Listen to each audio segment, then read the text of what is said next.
Hey everybody. I guess we're things are still actually kind of busy, but it does seem like a couple of weeks after Artemis II, things are starting to settle down a little bit. But we're still going to be seeing a lot of still going to be seeing at least a few more near term Artemis III milestones coming up. So we're expecting the SLS core stage, the upper subassembly is supposed to arrive, um, possibly even tomorrow. I saw something on social media talking about that. So, um, but I thought I would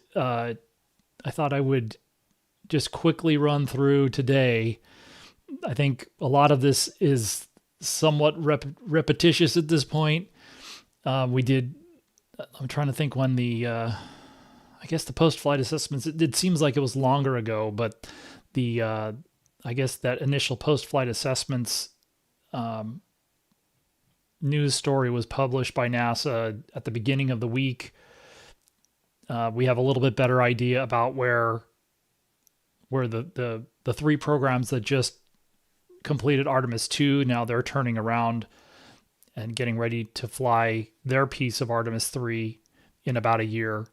So we have a little bit better idea about where they are right now, and at least for Artemis 3 and a little bit more for Artemis 4 after visiting New Orleans at the beginning of the week. We still don't have a great idea about in public anyway, but I do think NASA and SpaceX and Blue Origin have some idea. We'll have to see. We'll have to see if we get a little bit more visibility here in the next month or so. And then the budget hearings started on Wednesday, and I believe there's another one tomorrow. So a few surprises in there. The I think the big one. To be fair, I don't know that there were any budget hearings for the 2026 budget, and probably all for the best anyway, because it probably would have been a little bit nastier or messier last year. Having this happen for the second time, people are not surprised by this by the budget as much. But I was a little surprised again that the majority party, because they're in the same party as the president, that they pushed back on this. But of course, they managed to find a way, as they will do, to put the president's budget office pit the president's budget office against the president. So anyway, that is going to be that is, but that is standard operating procedure now. So in just again, in terms of just basics, I went through this either last week or relatively recently. So for Artemis 3, mobile launcher is back in the SLS integration cell in the vehicle assembly building. That's High Bay 3. They're doing repairs and refurbishment, basically getting it ready to begin stacking the Artemis 3 boosters. The two SLS booster aft segments were shipped from Utah. Those are getting built up with additional hardware like the aft skirts and the nozzle extensions. As I was just saying, the top 4/5 of Core Stage 3 are on the Pegasus barge. They're en route to Kennedy Space Center, and we did see something saying that that could be towed into the local area tomorrow. And then the Orion build updates we got are back during Artemis II, although again that's only about 2 weeks ago. So the service module assembly is complete. They basically have one standalone test left to do. The crew module still, we're waiting to hear if the crew module is mated to the heat shield. Then it'll have its final integrated standalone tests. Then they'll mate the two. They're trying to have the Orion done by the end of the year and hand that over to Exploration Ground Systems for processing. I believe Boeing's probably targeting something earlier than that for Core Stage 3. So this piece that we're going to be looking at coming off the barge in the next several days is most of the core stage by size, but probably the engine section all by itself is more complicated than this piece that's coming off the barge.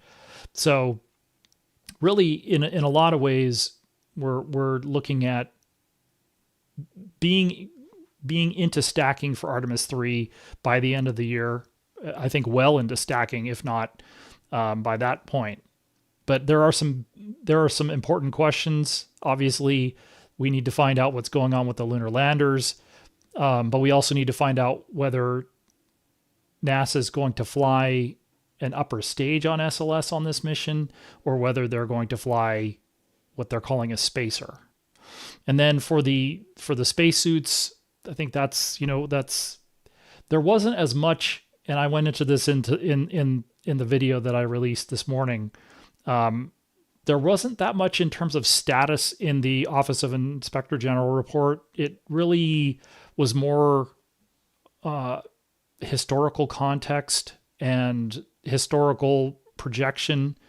So they're talking about Axiom Space targeting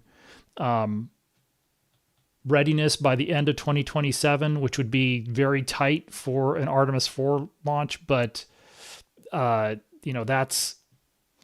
is still, in theory, that would still be. It's hard to tell whether that is, if that schedule is just based on the need date and how realistic it is. But it's also hard to say because we don't have as much history of milestones necessarily, although we have seen repeated delays with that too, just like everybody else. They're basically just using historical precedent to project a date out into the beginning of the next decade. So not usually, but it would be useful to have more data to go on besides that. So, but I think, let's see there's some other slides here. I do think, so we were talking about the ICPS or spacer for SLS. I do think, I think it sounds like they're not talking about doing this, but when they talk about Apollo 9 and trying to not equate, but make an analogy between this Artemis III Earth orbit rendezvous and docking test and Apollo 9, it is worth noting again, on Apollo 9, the 2 of the 3 astronauts got in the lunar lander, undocked, and flew away from the command service module. So, I think that to me is the question: will the crew fly either Starship or Blue Moon away from Orion? Because that would be, I think, would be a full demonstration of the rendezvous and docking capabilities across not just Orion, but also HLS, and they will need to be able to do that. So, or are we talking about something smaller in scope? Because we also saw that they were talking about in one of these stories, one of these interviews with the HLS program manager on the NASA side. I think I mentioned in a previous one, he was there pre-launch before Artemis II, and everybody in the media signed up for him. But of course, there are limited slots, and so Jeff Faust interviewed him. I don't know if he interviewed him for Space News specifically, but his story was in the interview that he did. He had a lot of quotes from the gentleman in a story for the Space Review, and I put that link in the description to the video. But they're talking about on the other end of it. So the one extreme being full Apollo 9, getting in the lunar lander, undocking from Orion, separating, scores of kilometers, hundreds of kilometers, and then doing a rendezvous and dock like they would do after they lift off from the moon. To the other extreme, where they would just be talking about doing only going up to proximity operations, And though that would still be more for Orion to demonstrate than what we just saw on Artemis II, because in that case, they flew around the ICPS, which they had been attached to for the entire flight day. In the case of Artemis III, if a lunar lander was going to serve as a rendezvous target, then Orion would still be able to demonstrate its ability to rendezvous with that from a long distance. And that's something that Orion will have to do on the lunar landing as well. So either in Earth orbit or in lunar orbit. So I think those are some of the big questions going into as we end April and go into May, a very eventful April. That is, we're now back to sort of policy and mission planning, and these are big questions. And in a way, as I was one of the things I was saying in the video is Artemis II is finally successfully, safely complete. Now the attention turns to the, whatever the future of Artemis is going to be now. Artemis 1 and 2 had been pretty sharply defined for the better part of 15 years. Everything after Artemis 2 is still pretty cloudy. And so we're going to find out here, I think, very quickly in the next year about where things are going. So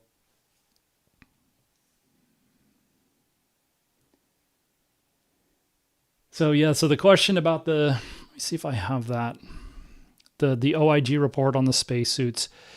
Do I have that here? I mean, I put it in the video. I think there wasn't as much sort of chapter and verse on the issues with the spacesuits. But we have got details in the Government Accounting Office annual assessments, and we should actually be looking for that for the 2026 version of that here pretty soon. But there wasn't a lot of detail to it. I mean, I don't think you can discount the point that they're making, that historically these things have tended to take longer than advertised, and not just spacesuits, but rockets, spacecraft, lunar landers. We're seeing the same types of delays, and so I think that the what would have been useful in terms of at least connecting the dots, so to speak, which I think they did. They had more information to connect the dots for things like SLS or Orion or HLS, or we had the information and we could connect the dots. There's just not a lot of information here to connect the dots of, okay, it's historically these projects are late. What are the issues that they're having? I mean, they go into it a little bit, but I just thought I thought that this report was a little bit lighter on current status. Again, I'm always asking about these programs. What's your current status? Put that in some historical perspective. What's your current status? What are your next milestones? What is the schedule for those? How do you get from here to there? I just didn't. I don't know that was necessarily the charter for that report, but that's kind of what I was looking for, and I didn't see a lot of that in this report. So that I think it didn't, as I say, it didn't really help connect the dots for me. I mean, I'll need to go back and look at it again multiple times, but the couple of times that I've read through it, looking for data, that was really the only thing that jumped out to me was the late 2027 readiness. But they didn't talk about, again, the question that we've been asking for a long time now is, when is this critical design review going to be completed? And we really haven't got a date for that other than 2026. And again, that's awfully vague. So I would like to see a little bit more information about that.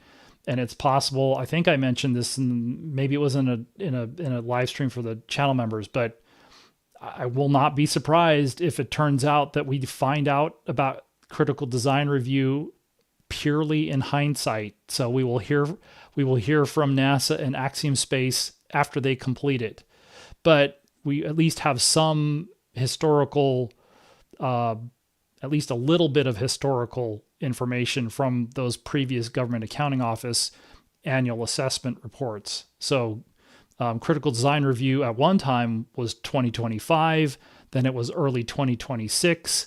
Now I guess it's 2026, but here we are. We're a third of the way through the year already. So, and they have not completed the human in the loop vacuum test yet.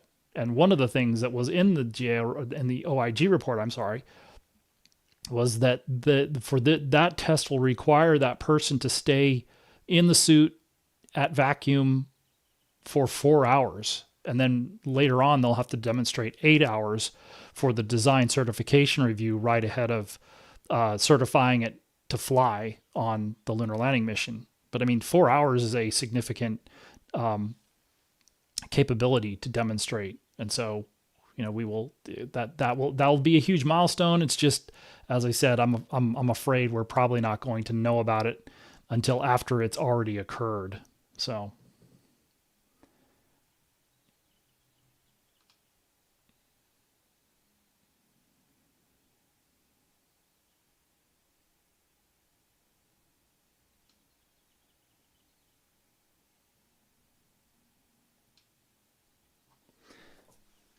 Yeah, so let's see. So there's the comment in chat about the extended operations Centaur 5. But the issue is that that has not flown yet. So Centaur 5 is flown, but I don't think that the Centaur 5 that flies right now has multi-day endurance. So we just saw, I didn't catch it at first, but somebody pointed it out to me, but we just saw SpaceX release a long video that's, I mean, to me, the video struck me as something for potential IPO investors, that it was really more for that audience. But there was something in there where they talked about the Starship having a 48-hour capability before it would need to be refueled, I guess. I'm not sure I'm not aware of Centaur 5 being able to operate for 48 hours. And it would need to operate for at least twice as long in order to support a lunar orbit insertion burn. And again, we have to see. So I'm trying to recall on Apollo if lunar orbit insertion was a 2-burn sequence. I think it was. And again, there are different, there were different missions too. So the J missions at the end, I have to go back and look at that. But one of the things we've seen in terms of documentation for these alternate staging orbits for Orion and for the lunar lander for the first lunar landings is that you're often looking at least a 3-burn sequence to get into to insert into a low lunar orbit. So again, I think if Centaur 5 could get to the point where it's making that first burn, then it's likely to be able to do the other 3. But again, I don't know that Centaur 5 has demonstrated the capability to fly a week-long mission, for instance. That's what it would take. So this is the problem of potential versus reality, or what would you call it? Theoretical science versus applied science. What has to happen in the next 2 years in order for there to be a lunar landing by early 2028, all has to be applied science. It all has to be realized designs. It can't be potential. It has to be actual.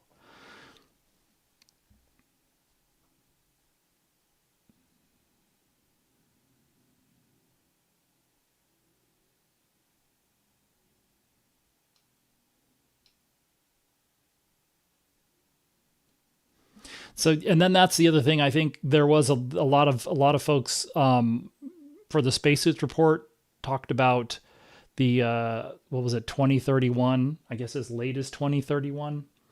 I can probably pull that up over here on the other computer.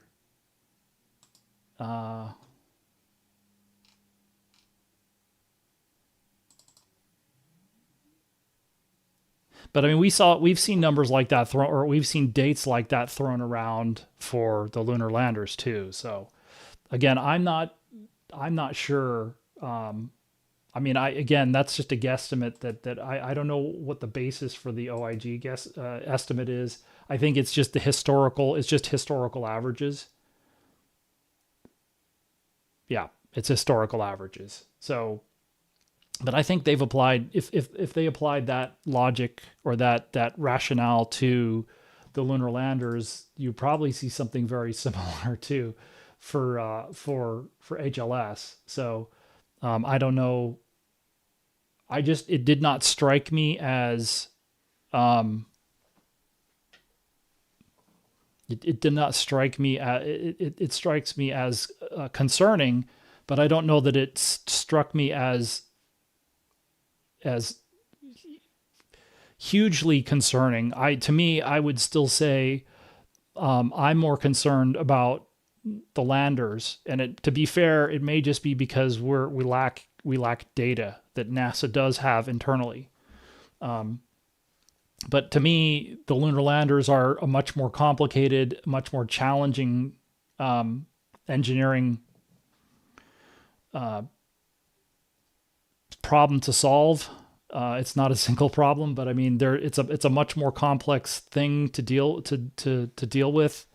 And so that's why I would, to me, the EVA suits are more complicated maybe than it might seem on the surface, but I still think in terms of all of the things involved, all things considered, to me, the lunar landers are still a bigger challenge, not just, and because they're more complicated and more complicated challenge, there's the same amount of time to get to finish both of them. So again, my concern I would still put, in terms of ranking my concern at this point, I would still put the landers above as more concerning than the spacesuits. But again, that would change based on better information for both or all three in this case, if we're talking about Axiom, SpaceX, and Blue, or if I didn't put those quite in alphabetical order, but let me see if I'm trying to find where was that? I guess it's because the OIG report wasn't that long ago, but I guess it was longer than I thought. But I thought it wasn't that long ago, maybe last month.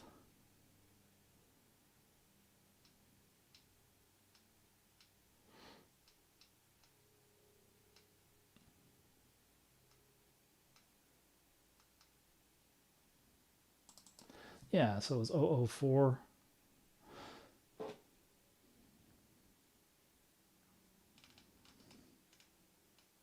I'm just curious, so I'm just going through I'm just quickly running through the OIG report to see if so they did put that graph in there, but I don't know if they projected out.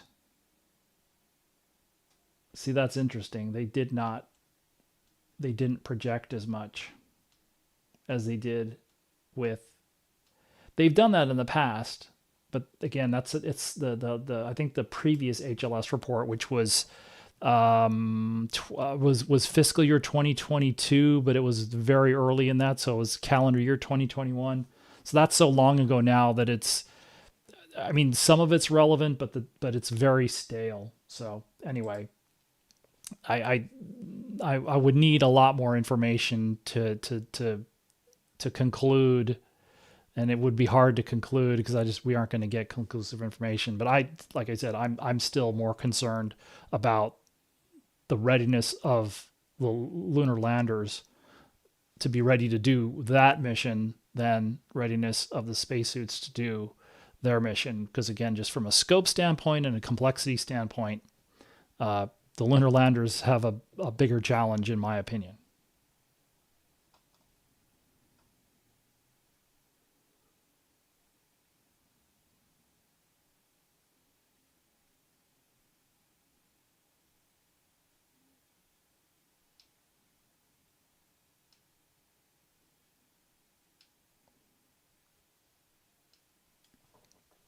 So let's see, the question about the bow tail. I did ask about that, but I think it's a question of, okay, let me read the whole thing. So the question was from, I don't know how to pronounce that, but it's, was anything mentioned about shipping the boat tail when you were at MAF, when the boat tail being, this piece, let me see if I can find it. We saw it. The core stage 4 boat tail. So it's, let's see, how hard would that be to pull?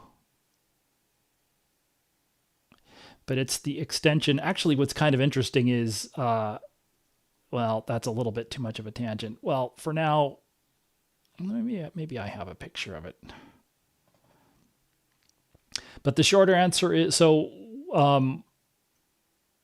the boat tail, the boat tail for core stage 4 is structurally assembled. They were putting cork on sort of the facets of it.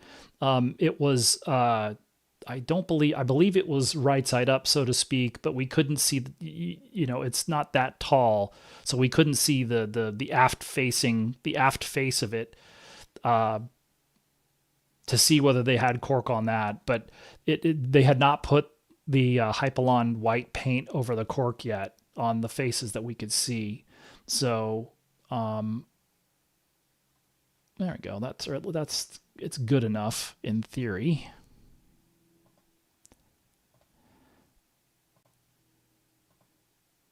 Oh, wrong. Okay.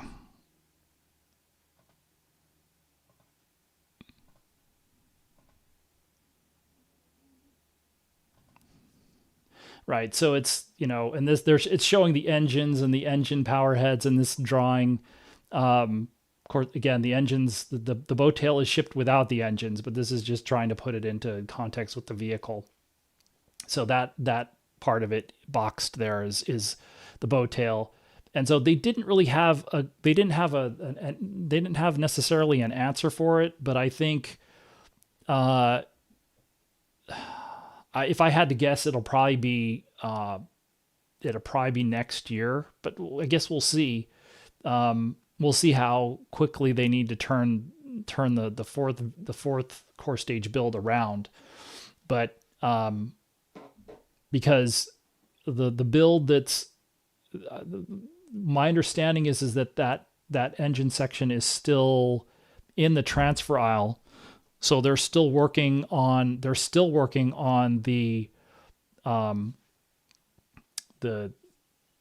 other, there's two walls in High Bay 2, the vertical integration center where they're going to build out core stage 3 is on I think they call it the south wall, and then the north wall opposite that would be where they're going to put this engine section integration area, but they have not finished that yet, and they have not moved the core stage 4 engine section in there yet. It's possible that they're going to just leave it where it is, assuming that it's not blocking anything. Now, having said that, it might be blocking.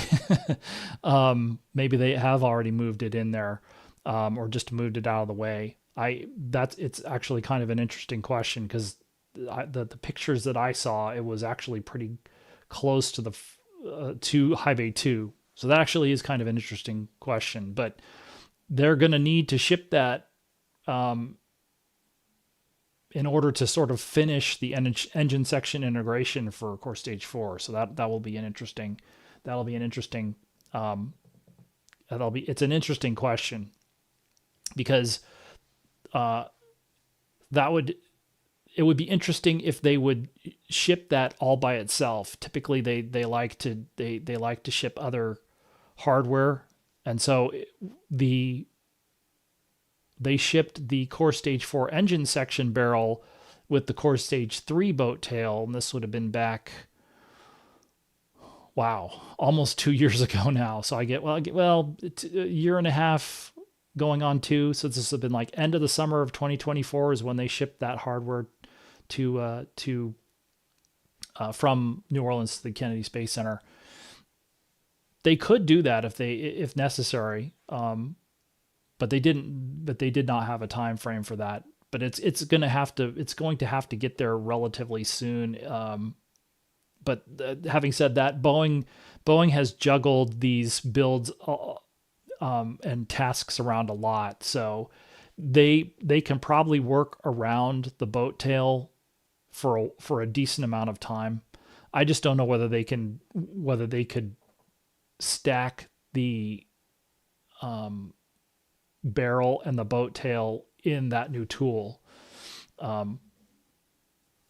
So that will, but it is something that bears watching. Hopefully, before too much longer, we will get some sort of an update on that, though.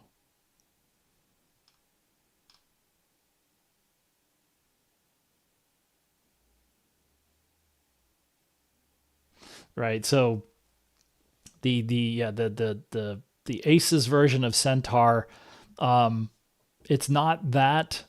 It's just that the thing about that Aces capability is it's whoops, that's not what I wanted to do. It's been around the concept has been around for the better part of 2 decades, and so it the longer that it just sits there, it sort of, I don't know that it undermines the arguments for the capabilities, but it sort of undermines the urgency of it. For it to sit around for 2 decades, the priority or the urgency to have that type of capability is, I mean, it's probably, again, it's the fact that they have that United Launch Alliance never finished it, suggests it's not urgent, and or that there's just not enough customers for it. So this, would be great for Orion, but of course, so if you look at Commercial Crew, if you had Starliner online, that then each provider would basically be making a single mission a year, would be flying on an annual basis. So that was the baseline plan for SLS and Orion for Artemis missions. But is that enough to sustain, like, what other applications are there? What other customers are there for Aces besides that? So that's one of those things. I mean, it's not a unicorn, but from a project standpoint, it's behaving like a unicorn. So yes, I was, I guess I was, I was a little surprised. I was not as surprised. So I was more surprised that Representative Babin, I mean, again, he's been in the House for a long time, so he has a lot of seniority. He's been, I'm sure he's plugged into the policy loops, not just with the people in the Senate, but also with the people in appropriations. I'm sure if the representatives and the senators don't talk directly on a regular basis, that their staffs do, especially for the committees and the subcommittees that are working on NASA. So but again, politically, I was a little surprised how, just matter of factly, he said, he didn't say that this budget was dead on arrival, but it sounded like that. And I was surprised that it was just sort of that matter of fact. It's like, this has no chance that this is not a good idea. We're not going to let this happen. We didn't let it happen last year, et cetera, et cetera. And again, but using the device of, And in fact, I think that he opened in that paragraph, so to speak, by saying the Office of Management and Budget's budget, not the president's. Like this is the OMB's budget, and the president would never, that this somehow is runs counter to the president's wishes. I think that citation needed, but that that I'm not surprised. We see that device used all the time politically. So, but I was a little surprised that he brought up again, and I said it in the video. It's like, isn't it a little late to be bringing this up? I mean, there are some possibilities, but I don't know that I said it in the video, but it's sort of, I think it's, maybe it's not self-evident, but it's not hard to see that the work that they've done, or the actions that have been taken just this year in terms of stopping work on Exploration Upper Stage, stopping work on Mobile Launcher 2, and then starting to disassemble Mobile Launcher 2, has already delayed. So let's say that they then stopped again and then just resumed building Mobile Launcher 2, doing the integrated test and checkout, and then picked up the Exploration Upper Stage schedule.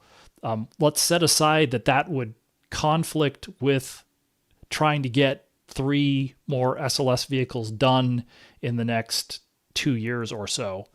But that you're probably, those things were already challenged to fly by the end of the decade as it is. So I think it's pretty safe to say that even if they were to resuscitate EUS today, that it's not going to fly until the next decade. But I think that has less of a chance of happening than I'd say the best case for it right now is that it would just be set aside. And if, the Jared Isaacman I think he's made comments during this hearing on Wednesday and then outside it it was in the budget documentation too, that the primes the prime contractors for SLS and Orion will be allowed to offer that as one of the commercial, will be allowed to compete that in this commercial RFP that's going to come out. Pardon me. Presumably this in the next year, or certainly soon. But I'd say that's probably best case, is that it's not destroyed. So they're not going to, the best case would be that they're not going to destroy the tooling or the hardware and make it impossible for somebody to come pick it up, but it is going to be set aside indefinitely, and that's probably for at least another year. So it's just going to your initial capability date, which was continuing to be delayed, was slipping, is already been pushed out to the next decade, and is just going to keep slipping the longer that it stays in almost like a coma, I guess. But that's kind of, so that's a long way of saying, I guess, it's a long way of the question, where are the Royal U Congress going with this? So, and I don't know who's going with this. So if you're really going to insist on the 130-ton performance requirement for SLS, how are you going to do all of the other things that are now on NASA's plate? So, which includes sort of setting everything else aside. If we're talking about, for instance, Boeing in New Orleans, they probably need to set EUS aside in order to finish the next 2 core stage units in New Orleans. They've got a lot of work to do to get the 4th one done in the next year, and then the 5th one probably, I guess, charitably, they would need to get the 4th and 5th ones done on an annual cadence. So they need to deliver the fourth one by this time next year and the fifth one by this time in 2028. So, and I don't know that they would be able to do that and finish exploration upper stage production at the same time. So that's why. So yeah, there are a lot of questions there. We will see, but I guess it is worth pointing out, and I did note that whatever authority or handshake was made between NASA leadership and the Senate back in early March was not necessarily enacted law. But there's some sort of a consensus or some sort of a handshake or more than that allowed them to do this, to stop work on exploration upper stage. And it isn't just doing that. And so it's not just accelerating core stage production. It's also integrating another off the shelf upper stage with the vehicle, which will be a non-trivial task. So, yeah, it's a little bit of a head scratcher. I mean, I understand why they want it, because they wanted it for 15 years, but I don't understand the timing of this. And if I don't see how they can do everything they want. This is a bug in the budget process and in the way that Congress has looked at this for 15 years, probably longer than that, 50 years. It's like, yeah, you want to do all these things. It's the old joke that we heard from, I think it was from Bill Nelson. It's like, trying to put $10 of potatoes into a 5-pound bag, 10 pounds of potatoes into a 5-pound bag. So yes, always, eyes bigger than their stomach, blah, blah, blah, that kind of stuff.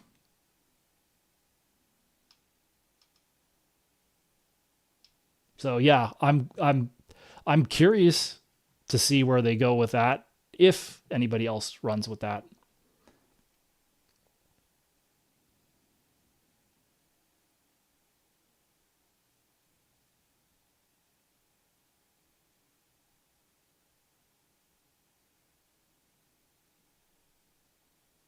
So yeah, John was asking, does Artemis III need an upper stage? We're hopefully going to find out. I put that somebody in the social media crew who was in New Orleans on Monday. They got to see different things than we did, and got to talk to different people than we did.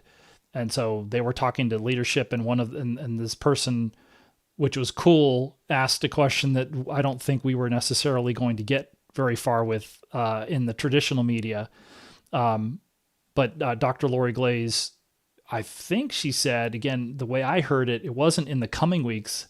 I thought she said in the next couple of weeks, but either way, I would expect that they're going to make their decision about whether to fly interim cryogenic propulsion stage or a spacer. So essentially no upper stage, certainly no upper stage capability on Artemis III in the next month, maybe less, maybe more, but certainly I would think by the end of the quarter.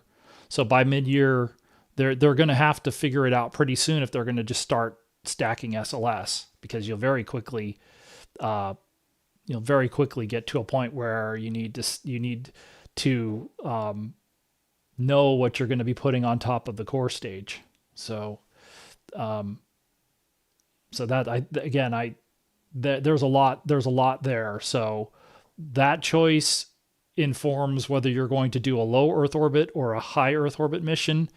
The spacer is probably not going to be able to do a high Earth orbit mission, but we don't have enough information to know what type of orbit the SLS core stage and boosters could put Orion by itself in, because we're talking about roughly half, instead of having to put approximately 60 metric tons into that high apogee orbit.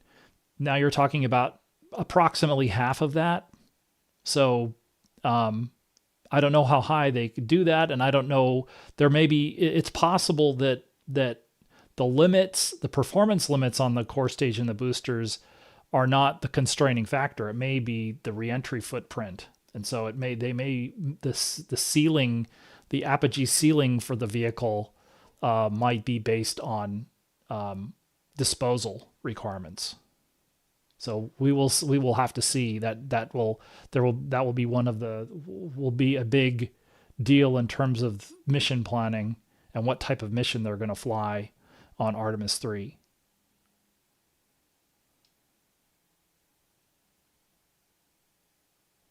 So yeah, I don't think that I think this question it's a repeat question, which is okay.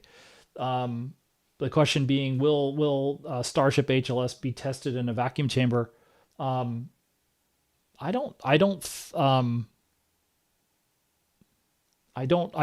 so big. I'm not sure there's a vacuum chamber that could handle it. Again, I don't think they ever tested this. When this question came up before, I was thinking, well, they never tested the shuttle orbiters in a vacuum chamber, as far as I know. That vacuum test happened on STS-1, and I think that's what's going to happen with what we've already seen. Again, we've seen the prototypes that have already flown, the Starship prototypes that have already flown, have all essentially gotten to an in-space environment, even if it was a relatively short, 30 minutes or so exposure. But I think the idea is that they will this Artemis III will give them an additional test or data point, or it should, assuming that they can fly on that schedule. So I don't think there will be requirements, but I don't know that they necessarily, in some cases even legislation can be very prescriptive about it has to meet for SLS in terms of performance requirements. They're very specific, but I don't know that in general that they're going to be, they have to demonstrate that they meet the requirements, but I don't know that they necessarily need to do vacuum chamber testing for that.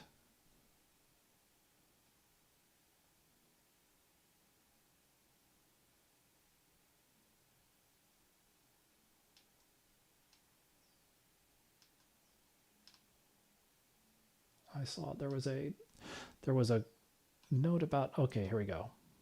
So well, I wouldn't say that they fixed. So there's the comment in here. NASA fixed the heat shield issues by altering the reentry trajectory. Why has NASA decided to use a new heat shield instead of using similar reentries? I guess I wouldn't say that they fixed the heat shield. They just the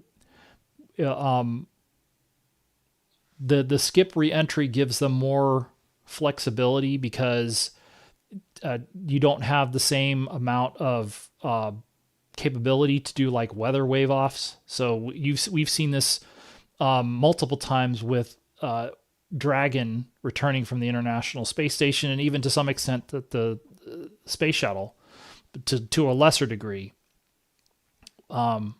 where the weather just was, they knew the weather in the splashdown zones was kind of funky, and they just said, well, let's wait another day or two or more before we undock. That's not necessarily possible when you're returning from the moon. And so what the skip reentry gives them, it gives them more downrange capability. It gives them the ability to find the more downrange capability you have, and which is probably something on the order of double the downrange capability of what we just saw on Artemis II. It gives them more flexibility in terms of finding a location where they have good recovery weather, among other things. but it also allows them to target a specific landing location from a larger range of approaches from the moon. So the approaches from the moon are not necessarily going to be are not necessarily all going to be the same. You can use the lifting capability of that was there with Apollo, but they just didn't use it. But you can use that lifting capability to range to that point off of the coast of San Diego. So that you can land in the same spot not regardless of, but for a much larger range of initial conditions at entry interface, but also it gives you more capability to select other splashdown landing zones. And we actually saw them. They moved the landing zone for Artemis I. And then in this case, they had to do a little bit more work, but they I think landed in the primary landing zone for Artemis II. But again, I think that was just based on the weather worked out for them in that case. So they want the skip capability, and this, of course, we saw a data point on Artemis I about how that. What would you call it? We asked them about this in New Orleans. So one of the places that we got to visit again is the Lockheed Martin, and I think I believe Lockheed Martin may have a larger area, but part of the area that they have at the machine assembly facility is for Orion, for hardware fabrication and assembly of Orion structures. So it isn't just the crew module pressure vessel. It's also, what would you call it? Composites. So things like the composites and metal structures are built up there. The launch abort system ogive panels, the fillet panels,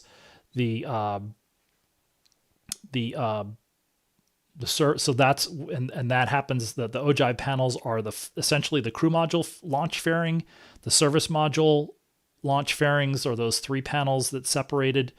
Those are also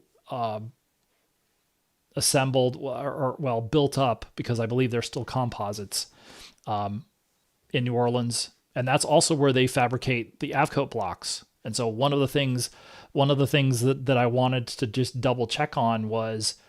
The question is, the formulation or the recipe for Avcoat, has that changed from Apollo to EFT-1, which used that honeycomb structure and injected the material into hundreds of thousands of cells, to the blocks that they fabricated for Artemis 1 and 2, to the blocks that they are fabricating for 3, 4, and 5? And the answer was, I'm sure that there's, again, I think they're just talking large scale. No, it's the same recipe for that. It's just the way that they cook it, so to speak, the way that they, I don't know how else to put it, but the way that recipe is turned into the blocks themselves. So now they have a process now that produces blocks that are more permeable. And they found that the ones they were trying to do the opposite previously, and then they learned on Artemis I that behaved differently than they thought. So I guess again the point is that the skip part of the entry on Artemis I is where they saw a lot of char loss. So that's why they didn't do that on Artemis II, because it's the same heat shield with the same with the permeability of the Artemis I heat shield, but they wanted to change it because they want that capability. So, but that was essentially a workaround, and so and the reason that they did that is there's a chicken and egg problem. So, it's not clear we didn't get a timeline necessarily. I guess we could go back and ask them now in hindsight when they made when they discovered the correlation between permeability and char loss, but they would have had to make the decision immediately, and I don't know that they would have had a chance to necessarily test, that they would have been able to test their hypothesis about that, because they wouldn't have necessarily, they would have seen what they thought was a correlation, and they would have wanted to validate that with testing. But by the time you get to the end of 2024, if they had switched heat shields at that point, they would have had to destack Orion. They would have had to destack the heat shield. Orion had actually already gone through vacuum testing and Orion was about 3 months, maybe a little bit less than that, 3 months from being ready for launch processing. So if they had decided to replace the heat shield on Artemis II at the end of 2024, that would have delayed this last launch for another year. So it would have been early 2027 before they would have been able to launch. In order to launch in this time frame, they probably would have had to make a decision very early in 2024 or late 2023. And it's just not clear when they had enough information to make that decision. We don't have that level of details. So in fact, like again, some of the pictures that we saw of the heat shield, we didn't get those until May 2024. So even though the pictures were probably taken, sometime in 2023. So again, we don't know, we don't have that timeline nailed down that well.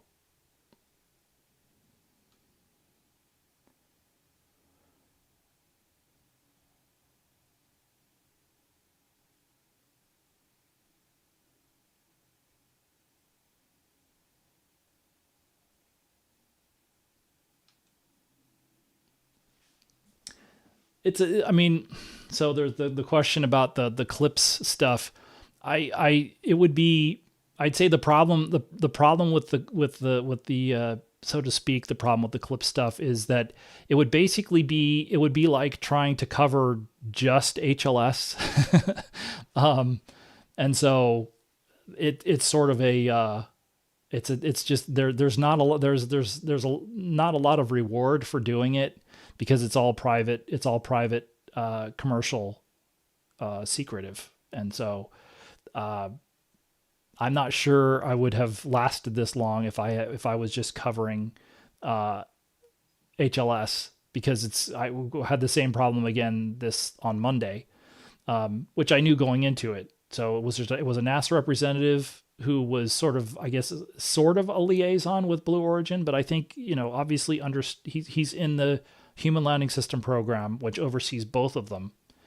But as soon as I started asking about the CONOPS, what is the CONOP for Blue for their accelerated proposal? And it's like, can't say anything. If you want to ask that question, you have to ask Blue Origin, and it's the same problem. So if we ask Blue Origin, they don't have any comment. Same thing with SpaceX. If you ask SpaceX anything, they don't comment. So they're free to comment whenever they feel like it, but they don't typically respond to direct questions. And so that would be the problem in a broader sense for CLIPS. And to be fair, we're seeing some of this. It's part of the problem with trying to cover the public programs, which is because we might be able to liaison or talk with Intuitive Machines or some of these other companies that are developing landers and flying landers and making test flights right now. But can we get regular, and this is something that I mentioned in the video, what we're looking for is regular updates. So every quarter, every month, I would rather it be on a monthly basis, because a lot of stuff happens in 3 months. Let alone 1 month, as we've seen this month. So if you think about it, all of the things that happened in the first quarter of the year, and so Artemis II launched on the very first day of the second quarter of this year, all the stuff that happened from New Year's until April 1st, that's a lot of stuff. And so we saw very regular, very periodic updates about Artemis II. Now, that, to be fair, I don't think anybody's expecting that level of openness for something when it's not flying. When I think you see the same thing with SpaceX and Blue Origin. Once they're like counting down to launch, then they're willing to talk to some extent about some of these things. And then their in-mission coverage, like the in-mission coverage for Starship, has been great. Especially the views and the video and the audio, real-time audio has been just as good in some respects as NASA's. Not necessarily with commentary, but we usually will hear mission control loop or a launch control loop, at least have some understanding of what's going on at the moment with the countdown or with the mission. It's just, there's still a lot of time in between these flights, and the questions about what's your status for the next several launches, what's your schedule for the next several launches. You don't necessarily get that from in-flight coverage. So there are a whole bunch of different angles to this. And so in a lot of ways, I'll end up staying focused on Artemis in between the missions. But then when you get to the missions, then there's so many people who are covering the mission that it's I did definitely get the sense of kind of stepping back a little bit and letting and not necessarily trying to get in the front of the line for questions and things like that. There just gets to a point where you actually are on top of a mission where the mainstream media just overwhelms briefings and interview opportunities. And so I already kind of know that going into these missions. So when we get to the Artemis III countdown, again, I'm not going to be at the front of the line for interviews. And, you guys are mentioning NSF NASA spaceflight. I mean, they got some really good interviews. They got a great interview with Jared Isaacman. That was really cool. But I think if you look around, he probably did a lot of things with like the traditional broadcast networks that even the industry media aren't necessarily going to get. So we're still seeing, again, NASA's still going to do bang for the buck calculations in terms of which organizations they're going to give opportunities to. It's just that, I mean, I don't like it, but that is the way it is. And so there's just not, we're just not going to get, I don't think we're going to get regular updates from, it's going to be, again, kind of like what we're seeing with Axiom Space for the spacesuits. We'll find out about the critical design review and the crude vacuum chamber test after they happen, as opposed to before they happen. What are your test objectives? How long is the test going to be? What are you doing during the test? Not going to get any of that until afterwards, and probably not going to get very much of it anyway. So that's kind of the problem.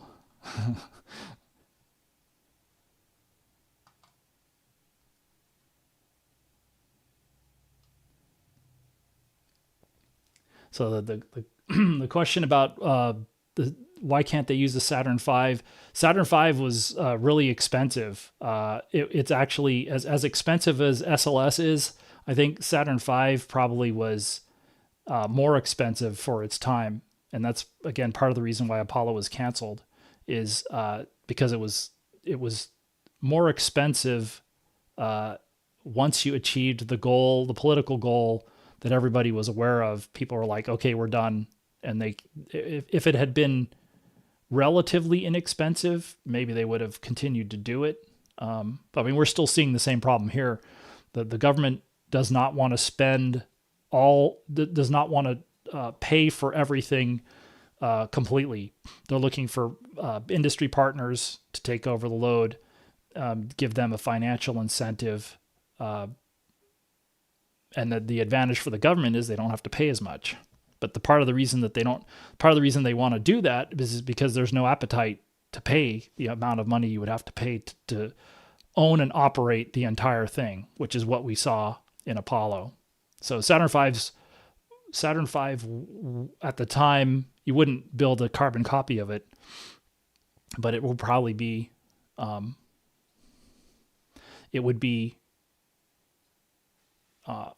expensive. And I think, again, you see these two people who are spending billions on this right now, Elon Musk and Jeff Bezos.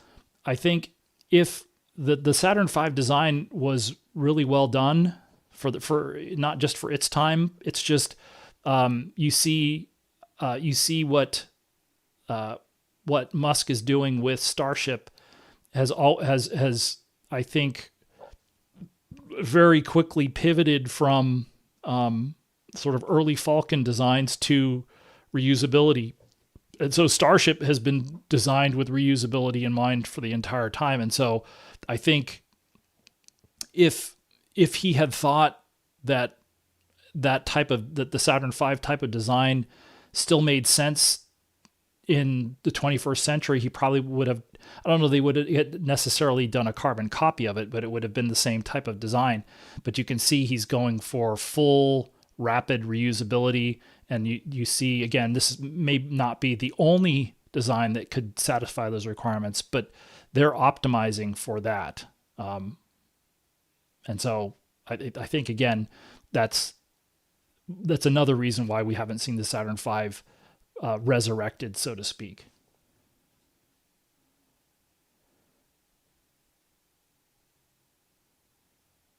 Yeah, and so this is the question, any info on international astronauts for, whatever future Artemis missions? I think things have changed so much so quickly that I think it's definitely a question to sort of stick a bookmark in. So that's a really good question to ask when the Artemis III crew is named. I hope that question gets asked at the very least at that point. And I don't think we're going to have to wait that long to hear when the crew's announced, but I don't know, because we're seeing, so the major sort of international efforts for Artemis were Gateway and I guess the European Service Module. So Gateway just got liquidated, and the proposal is for Orion. Orion's going to have to become commercial in the next 4 years if we go by the White House timelines. So by this time, 4 years from now, they will be basically wrapping the books up on the government involvement in Orion. So at that point, then Lockheed Martin, as a prime contractor for Orion, probably would be before that would be negotiating with Airbus. And again, there'd probably be some, I don't know how the European Space Agency or the consortium or that group would be involved in that communications. But it would be on the U.S. side. The U.S. side would be the government would be washing its hands of those things, and so those major international pieces, the U.S. has basically just slammed the door shut on that stuff. It doesn't mean that they're not open to cooperation internationally. It's just that they're basically saying the stuff that you guys were working on, we don't want anymore. So if you want to work with us, you have to work on the stuff that we, the United States, want to work on. And so you can see how, since that is not an unprecedented situation, this has happened more than once. I can see how some of the international partners might be reassessing. I don't think they're going to walk away, but I just think they're going to be a little bit more. They're probably going to be kind of taking more of a wait and see approach, because at this point, it's not real clear what's going to happen after Artemis 5. I do think everybody wants an Artemis 6, but we don't know what it's going to look like. We don't know. I mean, I think that's probably the best way to put it is we don't know what that's going to look like at all. We don't know. I don't think we know if Orion and SLS are going to be involved. We don't know if Starship or Blue Moon are going to be involved. But we do expect that there's going to be a lunar landing. I would imagine out of all those, one of those is going to probably be involved. It's just we don't know which ones. Probably, again, if the White House has its way, it's going to be commercial. And so I don't know how international works when you're defining things in terms of commercial markets. You're talking about companies as opposed to countries. So we're just going to have to see what happens.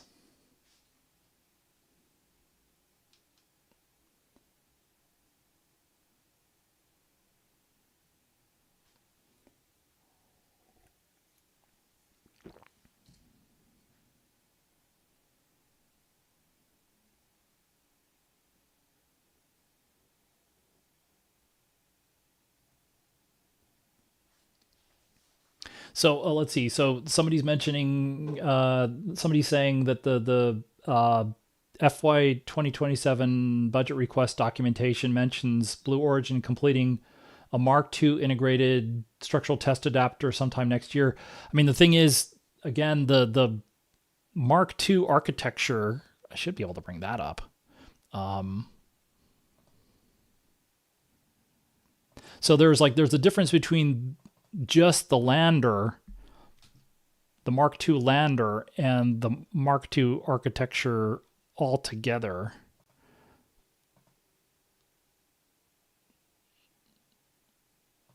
And so I'll try and bring up the ConOp for that.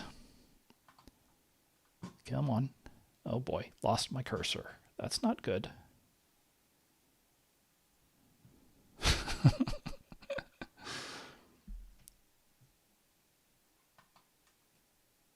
Yikes.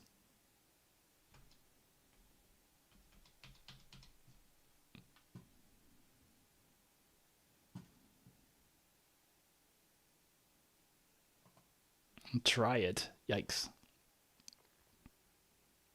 But there, you can see that there's a, it isn't just it's the transporter, the cislunar transporter here, and also the crew lander, and then of course all of the New Glenn refueling.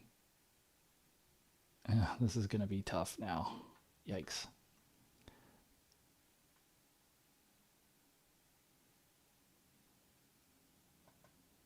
But I'll just put it back, or I'll try and put it back. I'll just leave it like that. Well, that's weird. Okay. That must be an OBS bug. Fun. But yeah, there's... I'm not even sure that the Mark II just the lander design, that scope, would fly on this accelerated Artemis 4 timeline.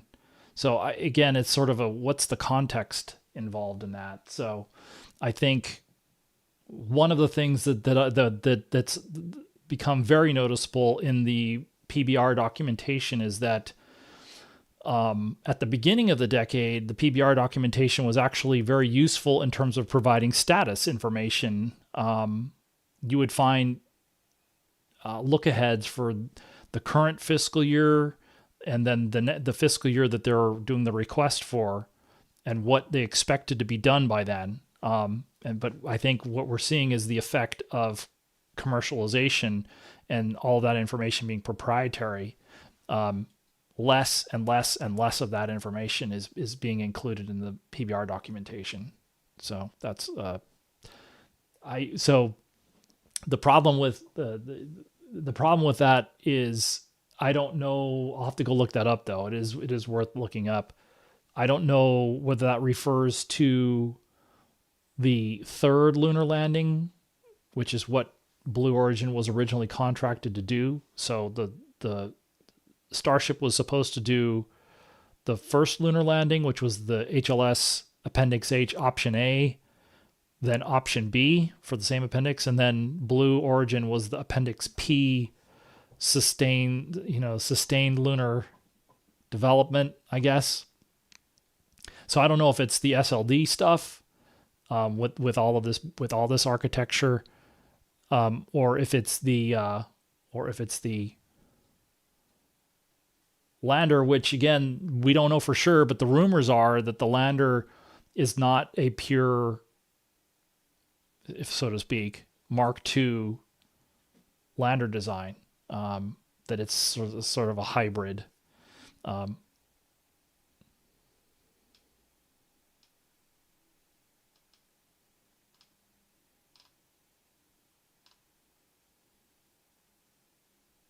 So yeah, I mean, so Anthony's talking about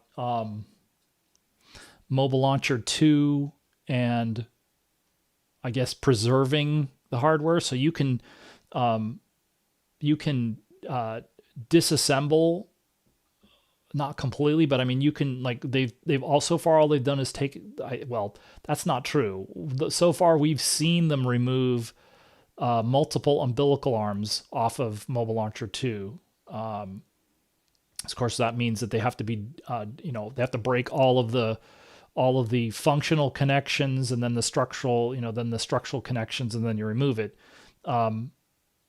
In theory, that preserves the possibility of then reinstalling those at some future date, assuming somebody wants to do that.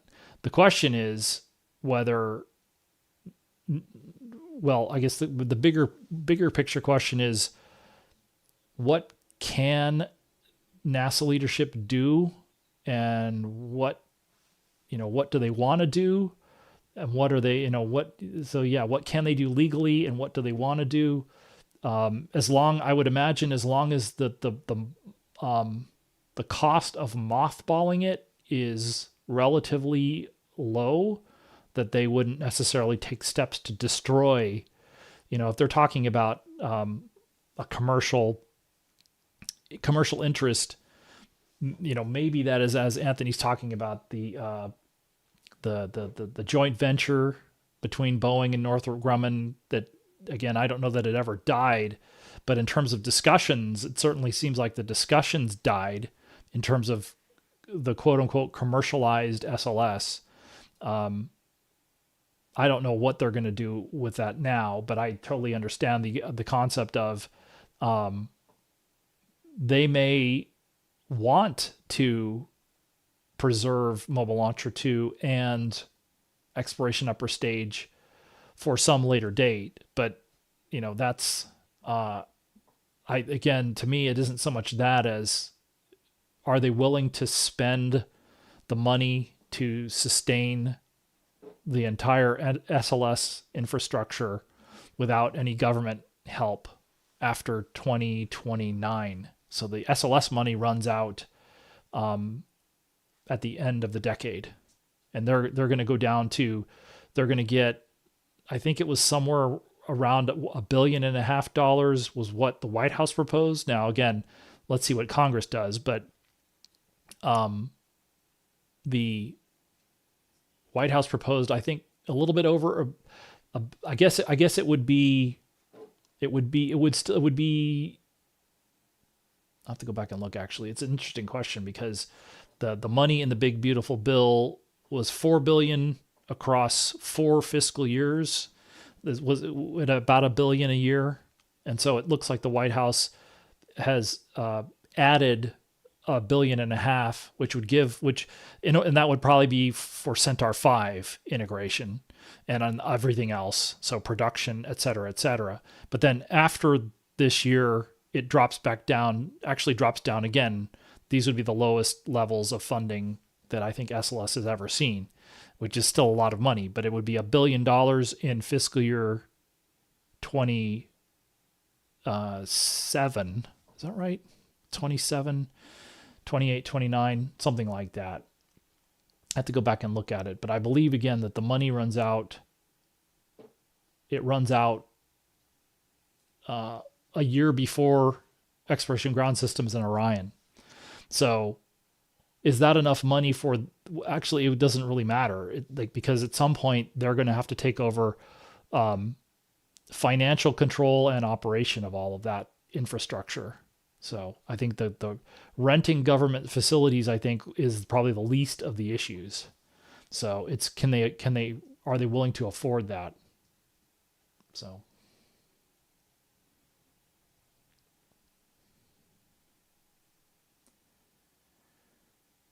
But I mean, I could certainly understand them wanting. So again, the Bolle boosters and the design is designed to exploration upper stage, and so again, since this was a joint venture between Boeing and Northrop Grumman, and of course would involve people like L3 Harris for the RS-25 engines. I mean, I could see how they would certainly be entertaining the possibility, if it's still possible, to pick up EUS and Mobile Launcher 2 and resume that. But then they're going to, again, that's the point, is are they willing to pay the whole way to do that? They would get a little bit of time, but I mean, in between now and then, they're also going to have to continue to fly Artemis 3, 4, and 5. So is that enough time for them to transition when there were difficulties getting into the transition to this, epoch or pre-epoch contracts? So again, I guess I'm a little skeptical after not being willing to talk about it at all, which again, to me, is kind of a no news is bad news situation. If they're not willing to talk about it at all, that's not, it's hard to be optimistic about that, to suddenly being able to take over. And so obviously one of the big questions there will be how much money is going to be allocated for a commercial firm fixed price contract. I guess there's a high enough number, maybe they could afford to do it. But again, I'm a little skeptical. And as I put in the video, considering that I think most of the primes have criticized, again, to be fair, this was during the last administration. So maybe they feel differently about FFP contracts now, but I would be a little skeptical about that.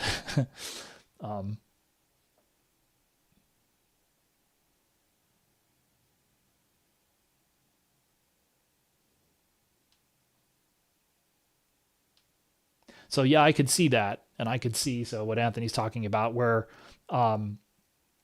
you make that was one of those questions we were wondering about, because we'd heard the idea being to cut over from the old shuttle 5-segment boosters with the steel cases with the shuttle hardware to the Bolle design before the 9th SLS launch. Just because, again, the reason that would come up just in listening to people talk about this is we've heard people talk about, well, we think we have 8 sets,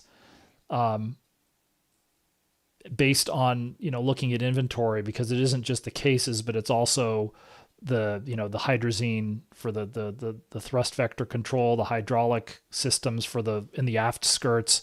That hardware also has to come out of storage and be refurbished. And so again, they did that test on a development motor in 2022, where they tested the 5-segment booster design with electric thrust vector control. And that would be, that would be starting to work towards doing that anyway.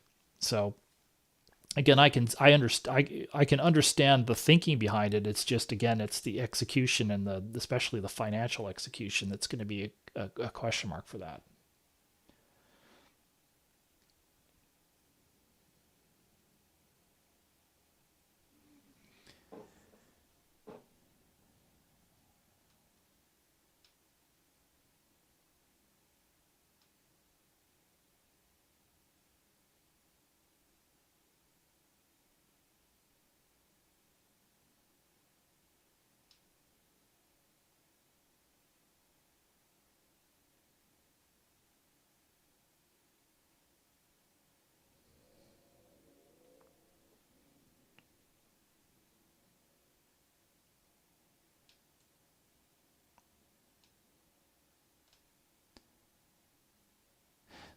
Well, so yeah, so just trying to catch up on the discussion in chat. I mean, the thing about Orion reusability is it is the I guess probably I guess to me the analogy that makes more sense for Orion is, well, that's not true, but I'm just, again, in terms of pieces, I would say Orion reusability is very similar to Falcon 9 reusability. So you're reusing the first stage, but you have to build a second stage every time for Falcon 9. And of course, they've made that work very successfully. But for Orion, you still need a service module every time, and you also need a launch abort system, et cetera, et cetera. So, I mean, in terms of the most complicated part of it, that's where probably the analogy for Falcon 9 is not perfect. But so reusing the crew module, I don't know how much of the cost of how much that reduces the cost, but they would still need, obviously. So Airbus is going to need to be kicking out European service modules. Again, this is just in the hypothetical. They would need to be producing those, and Lockheed Martin will also need to continue to produce crew module adapters, and then all of the other things. So you've got again, launch abort system, the fairings, the spacecraft adapter cones, all of that stuff is expendable. The docking modules are expendable as well. So again, not impossible. It's just, again, it isn't just ramping production up to be able to handle that, whatever rate they need to do, but the cost of it. And so when they talk about, I don't know how many flights per year that they're talking about, but let's say that they were to do a similar rotation to like ISS. Again, if we operate under that hypothetical where you had two commercial crew providers that were online, and you were going to do 6-month rotations, then again, in theory, for ISS, in theory, you would have Starliner flying, alternating with Dragon. And so within a year's time, each provider would only fly once. And so again, maybe that's, again, the question for, if we're now talking about commercial services, can Lockheed, and then can Deep Space Transport, which is what the joint venture of SLS was going to be, can they at least break even on that, if not be profitable? That would, to me, that it's like, does the business case close for any of these folks if there's no government? I mean, that's not fair either, because again, we don't know how much money the government is going to spend on commercial crew lunar transport services.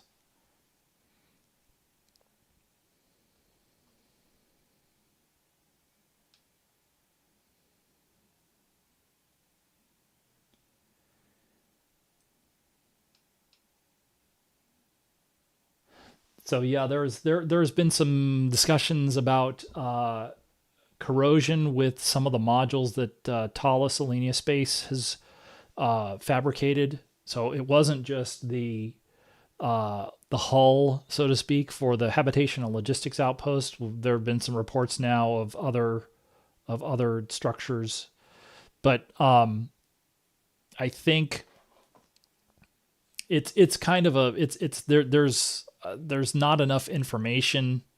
There's been some back and forth on social media with Jared Isaacman, and uh, and some folks in Europe, I guess. But there's not enough information there to tell how integral that issue was in terms of decision making, but then also how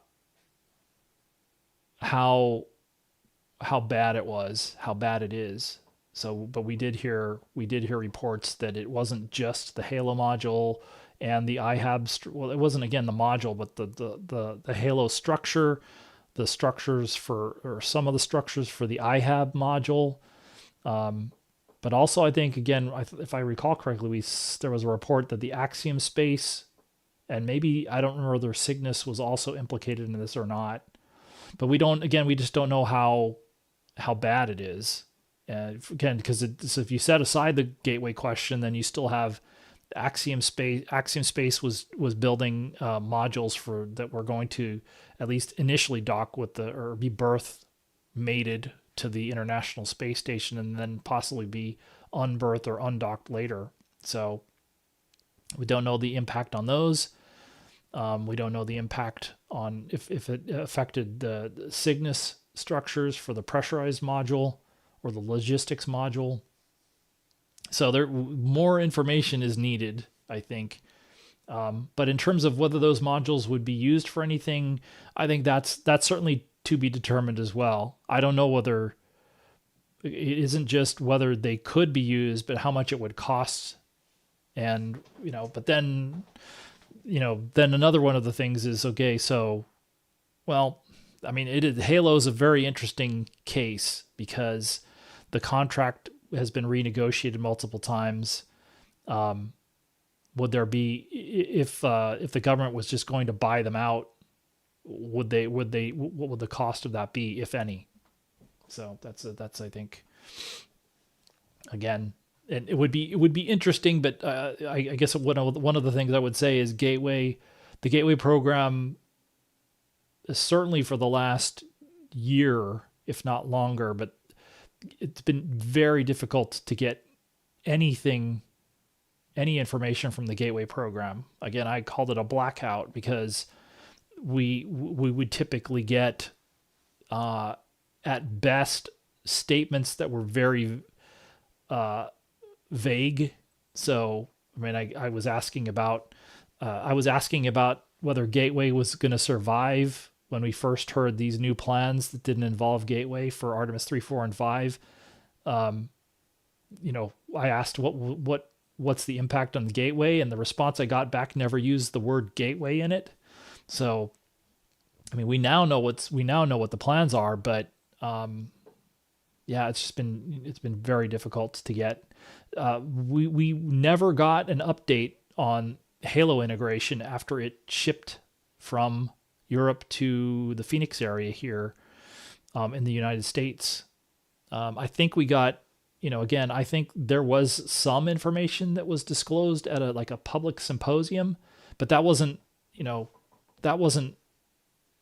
totally open to the public. It's like there was maybe some live streams, but it's not like that information was just provided for reference. It was not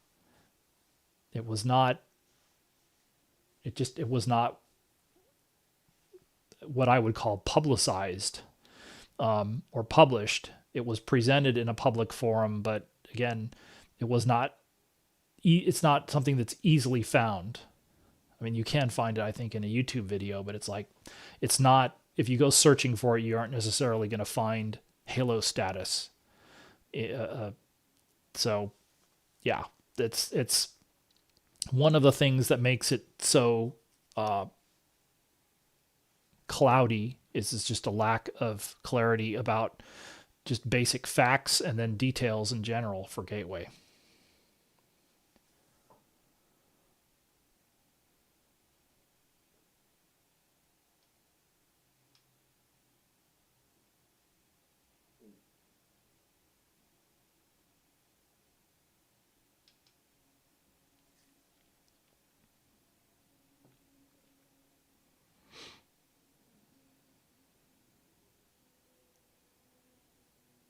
The stair step, the stair step is again like it's what SpaceX was calling a final tanking orbit for Starship in some previous iteration. So in this case, this is how SpaceX was going to do some of its refueling. Let's see if I can bring that one up.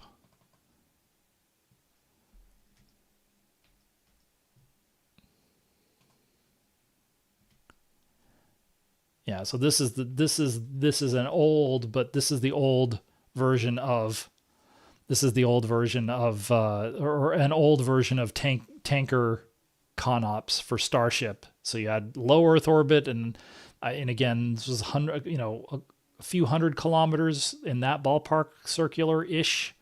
And this high Earth orbit, again, also called final tanking orbit, before you go off beyond Earth.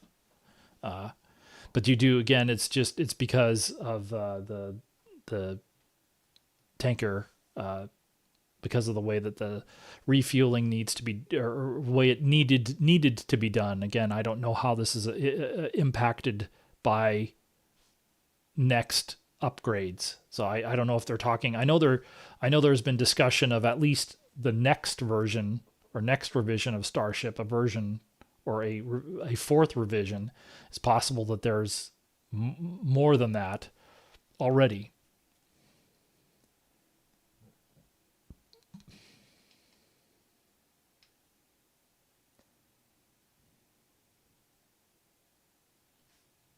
I'm not. I don't know that there may be some reporting about why the budget requests are late, but I don't know if that's a side effect of Doge or that type of less is more policy. I think unfortunately we've seen less can be more, but less can also be less. We've seen, I think, examples of less is less. But I'm sure that it's not all. Again, one size does not fit all, at least in my opinion.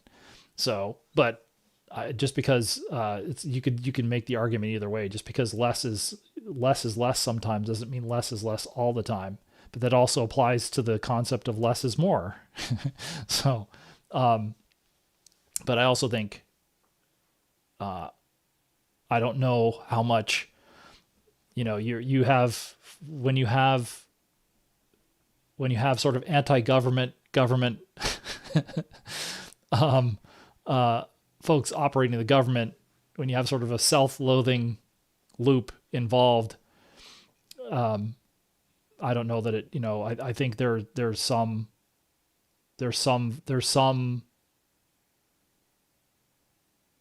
I don't know how to put it, but it's like, if the government's not funded or underfunded, is that such a bad thing for those folks?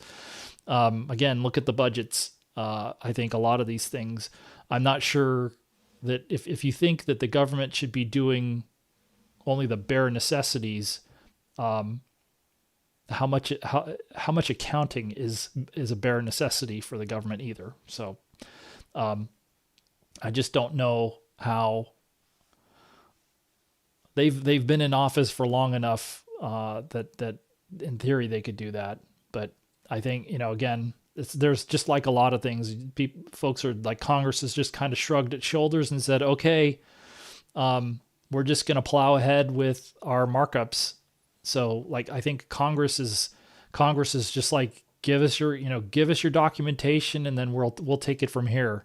And so I guess we will see we will see how much the White House objects to the appropriations bills, because I think that ultimately is the effect, which is I'm sure that the White House will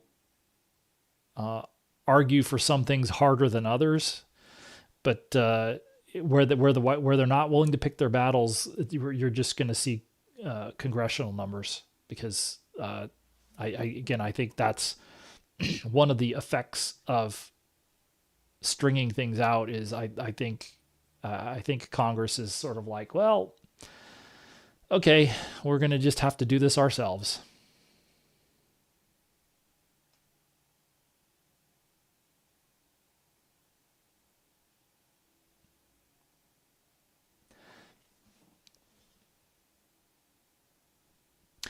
I mean, so Douglas or Paul Douglas is talking about the risk to the refueling being one of the bigger risks to the architecture. To be fair, I guess you could talk about refueling and launch cadence. They're not necessarily analogous, but again, these are just rumors. But the rumors are that Blue Origin's acceleration proposal would, quote unquote, do away with refueling. But I mean, I don't know. So the difference between what Starship and Blue Moon are doing, or what the difference between what Blue Origin's proposing for this accelerated approach versus its Mark II architecture, you still have to launch a bunch of rockets. But the difference between the accelerated approach and the sustainable approach is that you're still launching a bunch of second stages. It's just instead of them docking and transferring fuel, they dock together, and then they use that fuel for impulse in the accelerated approach, and then they're discarded. So I mean, I guess it depends on how you look at it, but I can see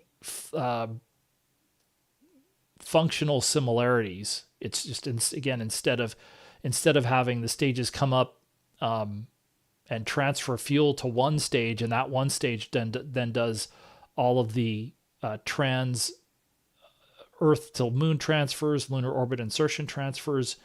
You just have those stages come up and dock together, and then one of the stages does half of the Earth to Moon transfer, and then the second one does the second half, or they do them in, they do as much as they can, and then they stage. So I think it's going to require a significant amount of. It's going to require several more launches, and so the question is, we just don't know how many, and so, but that's why one of the things, I think the thing is that Jared Isaacman, at least right after he took office, was talking about paying attention to the launch cadence. I mean, I think that's certainly a critical thing, but it's not enough by itself. So even if you're just talking about just having upper stages behaving like hybrid a cross between a spacecraft and an upper stage.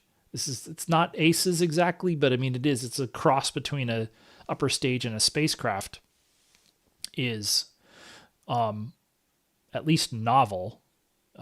So getting that right, I don't know that I think that's something that we would want to see demonstrated a little bit. Because again, it's just because we don't know what's going on with the proposal for Blue Origin. I think we haven't seen Starship demonstrated, but if we, looking at the design, it just seems like it's like, oh, okay, I can see. I don't know that I can see how they're going to do it. And so the question for Starship is more, how well do they do propellant transfer, and how well do they do cryogenic fuel management? So how much boil off do they have? How much propellant do they transfer? And how long, does that, what type of endurance does a Starship have? So 48 hours is not going to be enough for beyond Earth applications, but it might be enough until the next tanker comes up. So, that was an interesting little data point in that 24-minute SpaceX video the other day.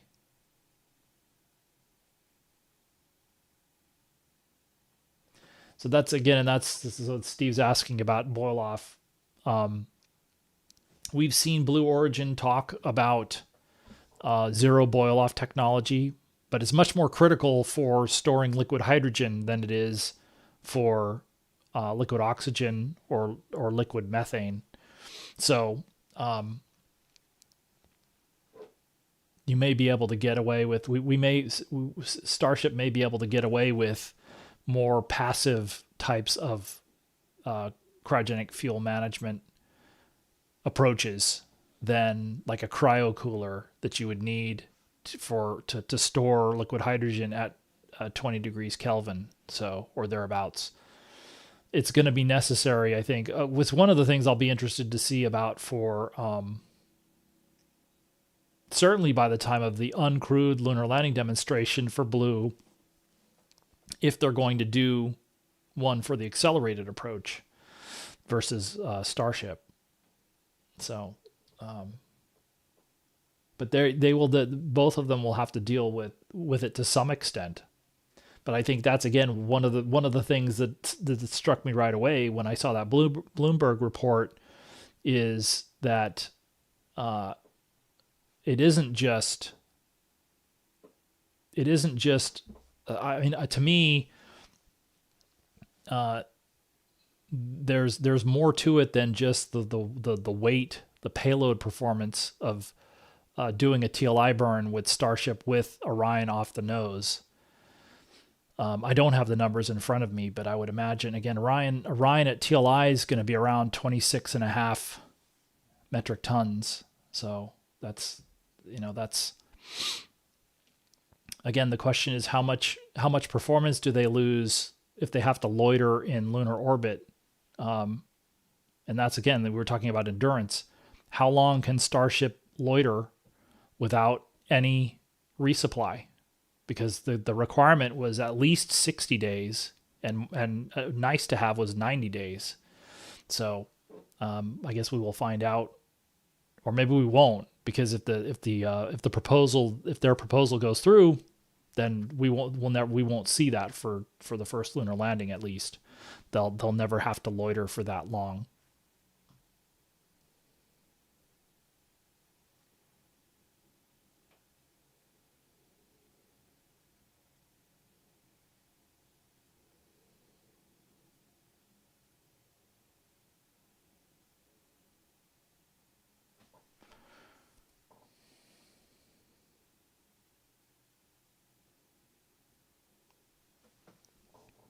I don't think the boil off will be vented, but it can be vented in such a way that I think most upper stages have to deal with some level of venting. So it probably does have some effect on the orbits, but that can be minimized or mitigated is probably a better way of putting it.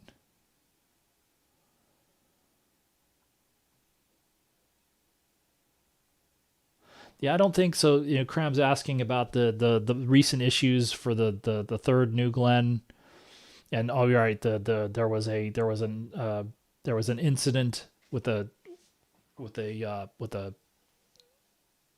I forget the name of the facility at Kennedy Space Center, but yeah, there was a I don't know I don't know whether we heard for sure whether they were testing a tank to failure. So that one's harder to tell. So I mean, again, if they were testing that stage in the ground test facility to failure, then I mean, then I wouldn't imagine that's necessary. They were intending to do that. The issue on the launch, I guess we're just gonna have to find out. But I mean, really, ultimately, it's more about what's the schedule impact. I think eventually they'll figure they will come up with either root cause and corrective actions for that root cause, or they'll come up with enough candidates that they take corrective actions for all of these possible root causes. If they can't narrow down to a single root cause, then they can just address all of the possible causes that they couldn't rule out. But it's really, the question is more about how long is it going to take? Because now, we just saw I think it's called Endurance, which is the first Mark 1 lander, the Pathfinder. So what does this mean for the timing of that launch? I don't know that we knew for sure whether that was going to be the 4th or 5th or whatever. It was supposed to be, but it was at one point was supposed to be early this year. I think at some point it was first quarter. Now I would say it's hard. Now can they still fly it in this quarter? I mean, I don't know, but there's not a lot of time left. And again, that was one of those things. That was one of those things that I saw in Jeff Faust's story for the Space Review, that I was a little bit. I guess I was surprised, but not surprised at how fast they want to fly Artemis III. So they're talking about second quarter of next year. And that means, so as early as March 2027 or as late as, basically beginning of the summer of next year. So end of June 2027. I mean, that's essentially a year from now. So that's, if that's really the case, then, and it would certainly make sense why they would be hustling to get SLS and Orion done and start stacking the SLS boosters as soon as possible. But it also doesn't leave that much time it doesn't leave a lot of time for some of these questions to be answered, So again, the ICPS versus spacer question for SLS, low Earth orbit versus high Earth orbit. So mission design, analysis, and planning. And it also doesn't leave a lot of time for the lunar landers or the spacesuits. So, that's... and so if Blue Origin's going to participate, then this is, they don't have... There's not a lot of time. Like, you would need to be able to launch... If you were just going to launch a lunar lander prototype and not refuel it for Artemis III, that still means you have to launch it. So, and at this point, we're still waiting for those firsts for Starship and Blue Moon. So we're waiting for Starship to make its first orbital flight. They don't necessarily have to do refueling for Artemis III, and then similarly for Blue Moon. In theory, you could launch the prototype, and then it would just loiter in Earth orbit and until Orion came up and docked with it. Now, again, if they're talking about a full Apollo 9 type deal, that's a big difference. There's a big difference between approaching the lunar lander and doing prox ops with it, but not docking. And between that, docking, opening the hatches, and kind of going inside and looking around, maybe doing some evaluations of maybe the spacesuits. That's another step. But then there's the step of getting in, closing the hatches, separating from Orion, and flying the lunar landers away. And does the crew, that to me is on the sort of end of the spectrum, on the maximum test objectives end of the spectrum, where the crew gets the ability to, either do a VFR or IFR with the lunar lander and fly it, so to speak. So that's not a lot of time to have a lunar lander that can handle it. I think, again, in the name of time, having something that's a passive docking target or a passive rendezvous target where you could come up and get maybe within 10 meters or 30 meters of it, that's perhaps going to be easier to field by March or April of next year, so a year from now, versus having something that's fully flyable, that the crew can't take over manual control completely, but they can at least command it to do, command it to undock, separate, do some set burns, separate out to, separate out to far field, and then command it to return, rendezvous, and dock with Orion.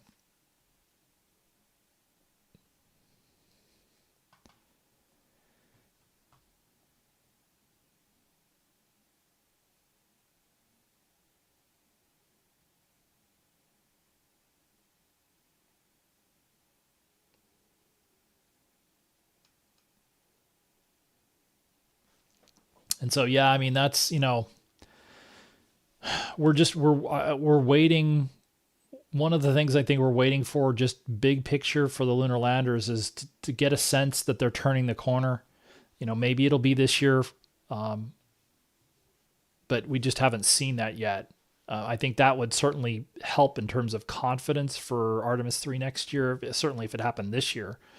So, but yeah, it's, I think that the on the other end of that spectrum, I think the question is, if you race to stack Orion and SLS and you get to, you get past New Year's of this year, or, you get to this time a year from now, and you've got a stacked vehicle that's ready to fly. Of course, if you stack it with a spacer, I don't know what you do, because that's not really capable of doing a whole hell of a lot by itself. But if you went with ICPS, then you have at least a lunar capable vehicle. You could do something with it. I think the question is, would they throw that capability? Is that enough? Is there any? I mean, that's, I think, the big question. Is there anything? Again, this is of course sort of glass half empty.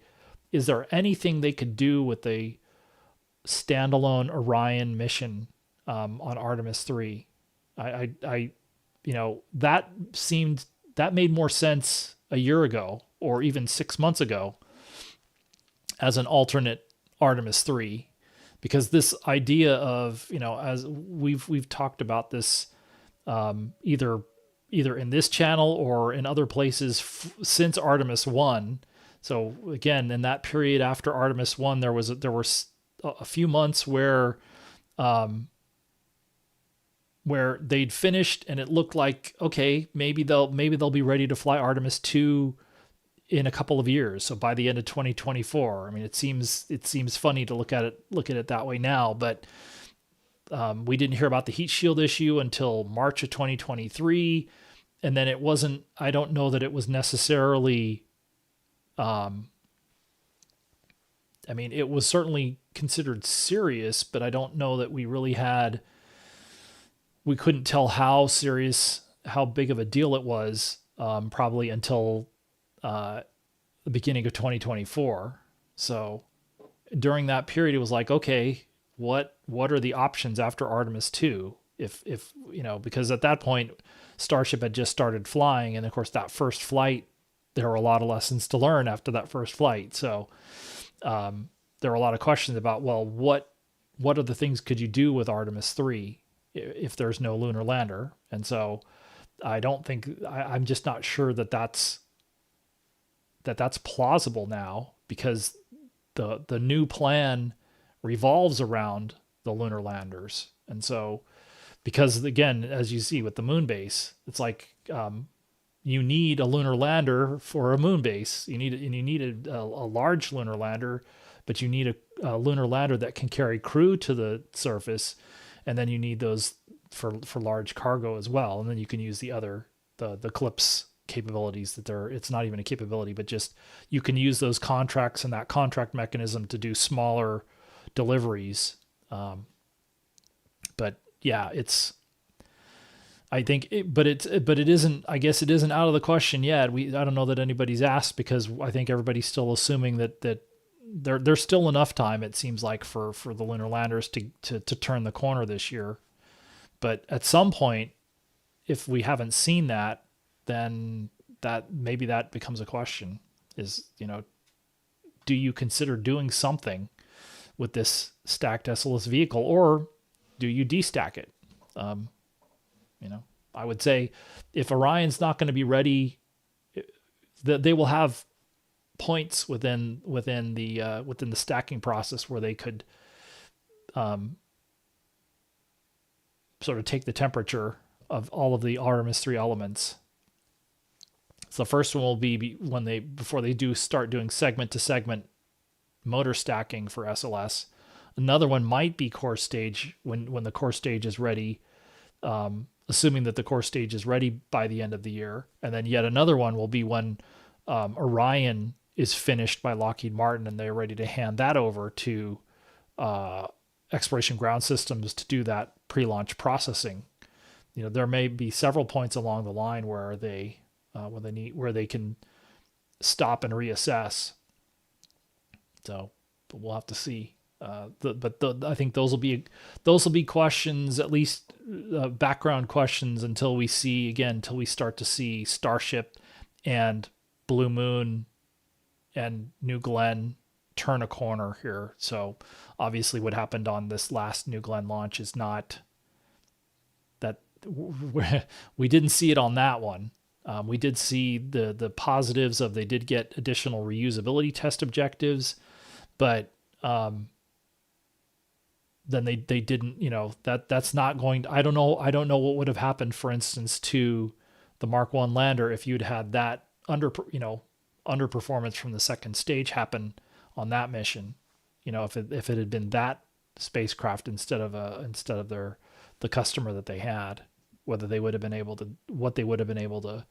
do with that mission instead. Would they have been able to get all the way to the moon, for instance?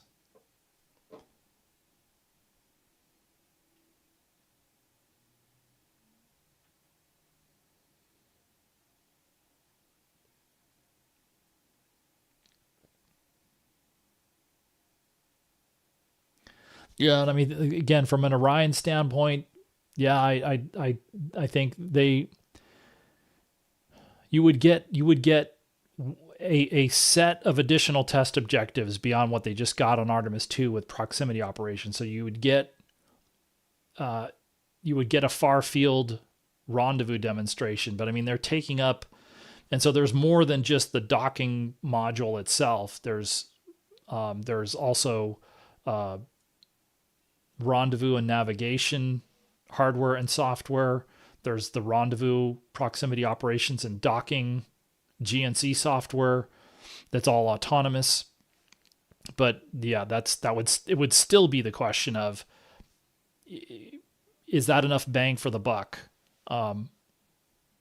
Whether you had a purpose-built sort of a one-off docking target, I don't think they would do that, because I'm not sure that those would be, you would fly one of those before you would fly a Starship or Blue Moon docking target.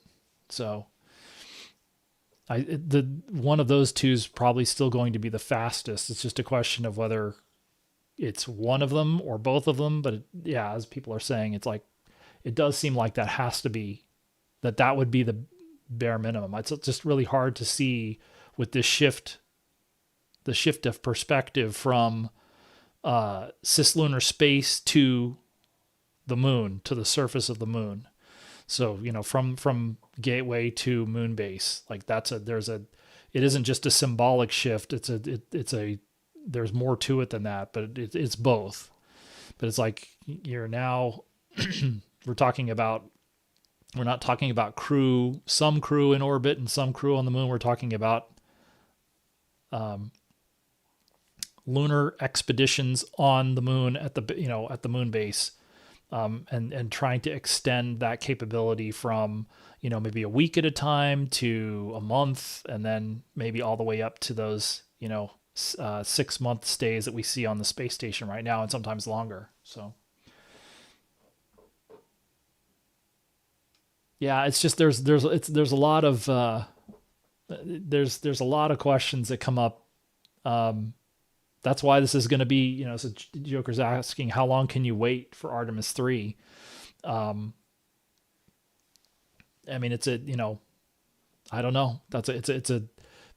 I think what everybody's hoping, I think the hope is that they won't have to answer that question. But that's why the rest of this year is important. I don't know that it's necessarily as critical as we just saw with Artemis II, but it's certainly a big deal. It's I don't again we will see, but there's a lot there's a lot of progress that needs to be seen for the rest of this year for all of the programs too. So yeah, this is going to be a big year and a pivotal year after Artemis II, and which is where we are now. But there's still some very pivotal things that have to happen before this year is done.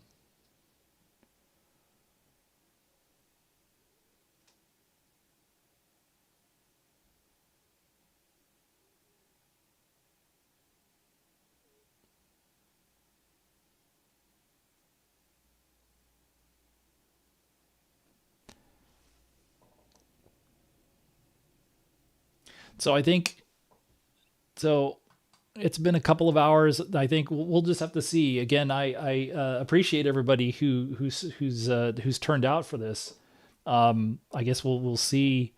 I know I do get a sense of things kind of returning to normal, but I guess I'll say here where it's after 2 hours.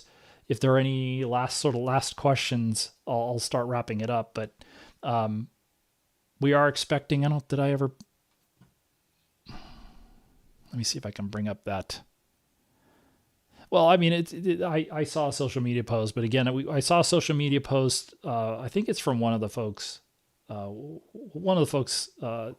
think it's one of the NSF folks. But anyway, it does sound like the Pegasus barge is approaching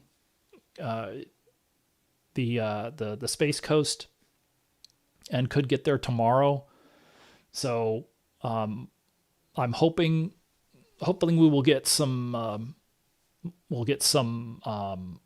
little bit of advance notice, but I'm hoping I did ask about a possible live stream from NASA when the core stage hardware is offloaded from the barge. So we'll just have to see timing wise, but we can certainly do more questions like this when that happens. And so, but I'll keep an eye out for that. But I do think there's at least a decent chance that we'll get a live stream for a little while to see that, and it'll just like the first two fully built core stages, that'll come off the barge, it'll back out of the barge, they'll do a little 3-point turn, so to speak, and then it'll go into the transfer aisle on the low bay side, and that'll be it. But that'll probably take a little while. So, but I am gonna, assuming that NASA sticks with that plan, I'll plan on doing a live stream, and I'll just have to be careful about making sure that I don't get any of that background music again, because YouTube keeps dinging me for that.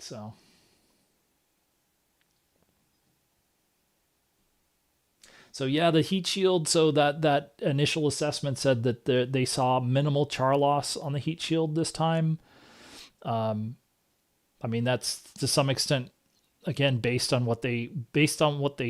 their hypothesis of what happened in Artemis 1, and then they did all of the testing in the ArcJet facilities.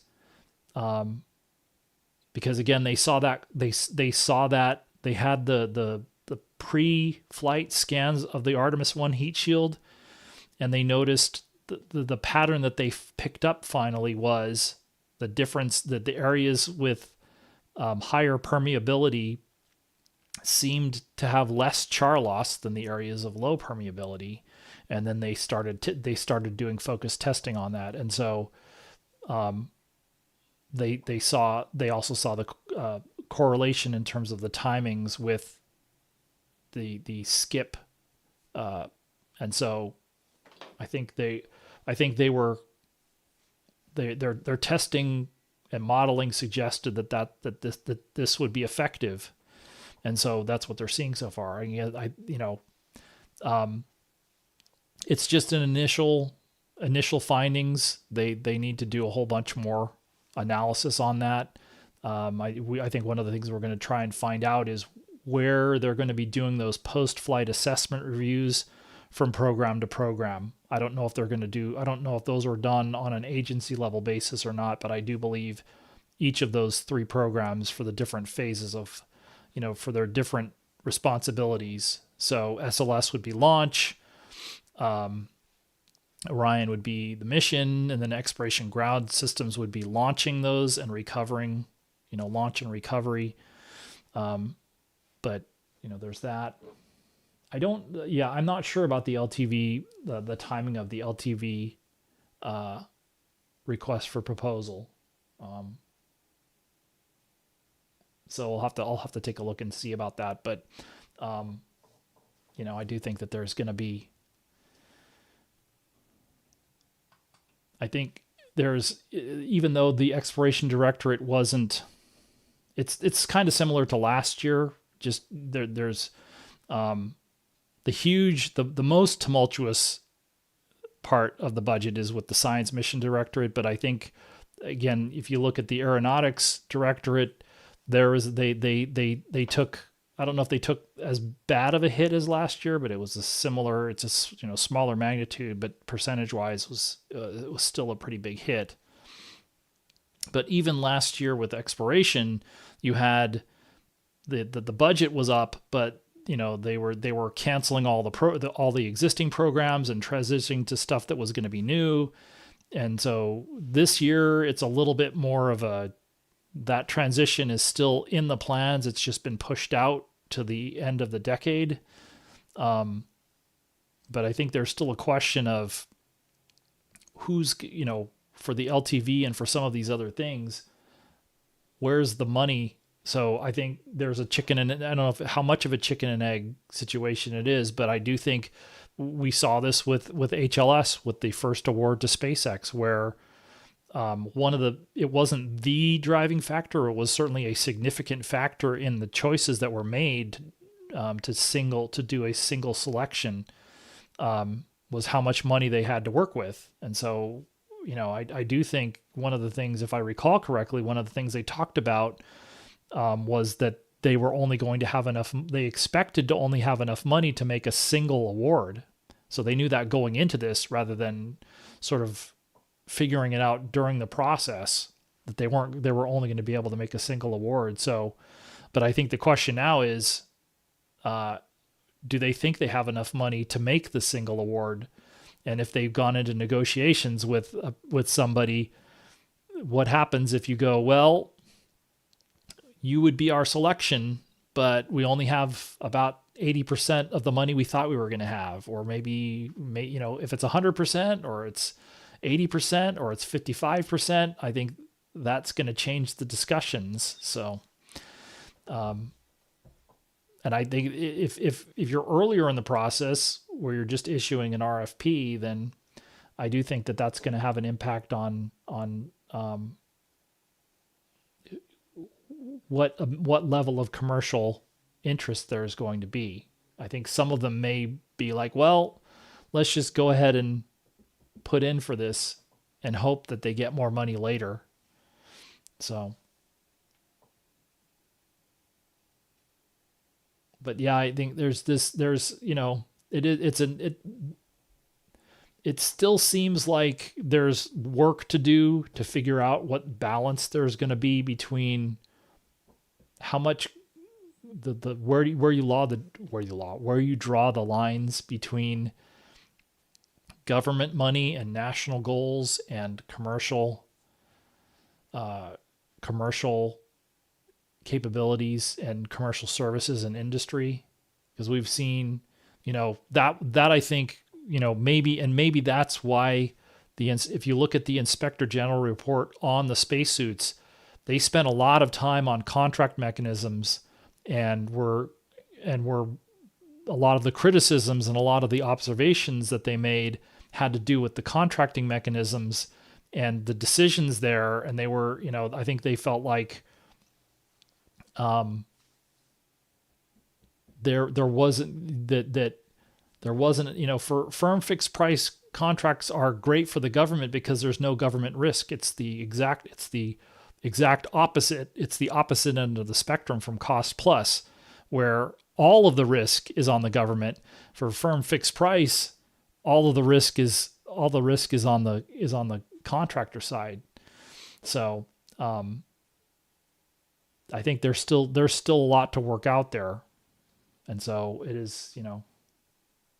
I mean, that's why I'm wondering. They put out that RFI about replacing Orion and SLS with the commercial service, and I know that that the contracting mechanism they're talking about isn't necessarily going to be an immediate one, that they're immediately going to go to firm fixed price, but it's also possible that they are, because we've seen them do that for commercial crew and for HLS. And so it's hard not to wonder what happens, because I do think one of the FFPs work great when you're working with SpaceX, because SpaceX is willing to fill in the blanks. And they probably do pretty well with again, somebody like Blue Origin, who has their own significant financial backing. It doesn't necessarily work well for everybody, though. I don't know if it's necessarily a good idea to project or to extrapolate from a SpaceX data point or a Blue Origin data point. So yeah, I do wonder about some of these things, big picture. Because the thing is that the fact that these two extremely wealthy people are willing to invest so much money in interest and financial commitments in it, as a gift to the U.S. But it's also it can be problematic in some ways too. So, it definitely has helped.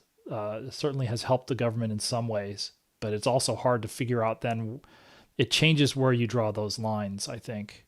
So that's again, that's going to be one of the many little things. One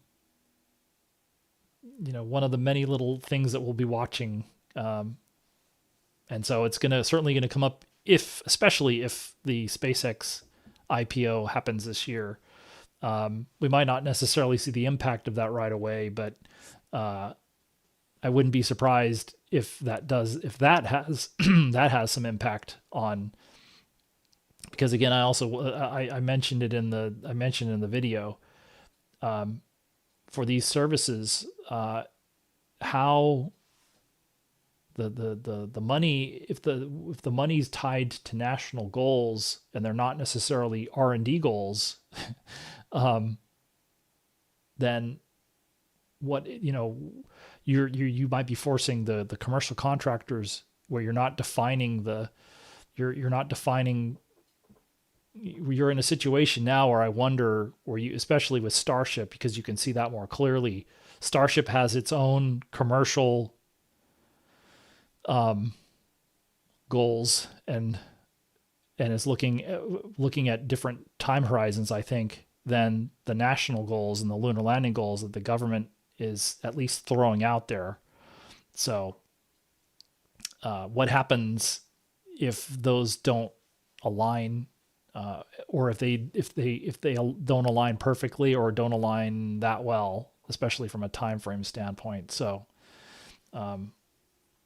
it's another that's why this year is going to be, I probably this year would have been interesting regardless, but I think now, in a way, this is what we've been wondering about, and certainly I've been wondering about for a while, is what happens if Artemis II succeeds, and it seems to have succeeded. And so it's kind of what I'm saying in the video. It's like, okay, what now? What's next? But it's like now we're going to see, I think now we're going to see where things are, because now this new architecture and this new plan, we're there, where it is the next flight. It begins with the next flight. And so this is going to be interesting to see how the rest of this year goes. leading up to that.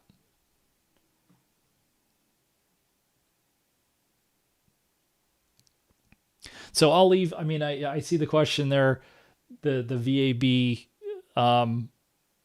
We can. I think we can save that for that question will come up. We'll be able to talk about that. I guess the quick answer is, if there was no use for the VAB, then I could see, again, just thinking about it as a big building. It's like a hospital. What is it? An airplane, but if you just thought of it as a big rocket assembly building, but if there's no customers for it, then it's expensive to maintain.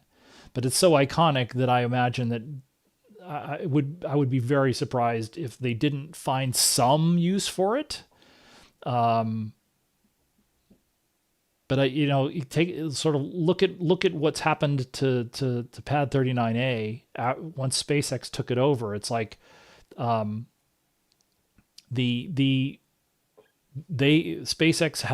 has adjusted it and has used that land and used those facilities there for its own purposes. And I think there's a possibility that we may see the fixed service structure go away if they're not going to fly crews off of the old shuttle Apollo launch mount there, and they're just going to be flying cargo, Falcons with payloads, and so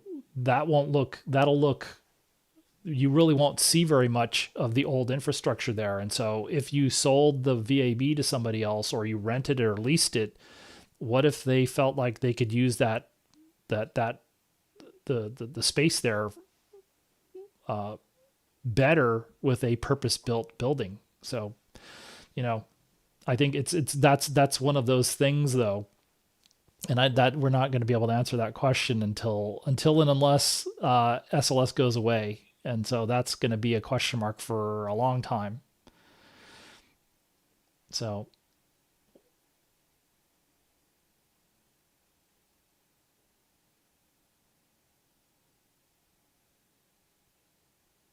we'll see. But yeah, it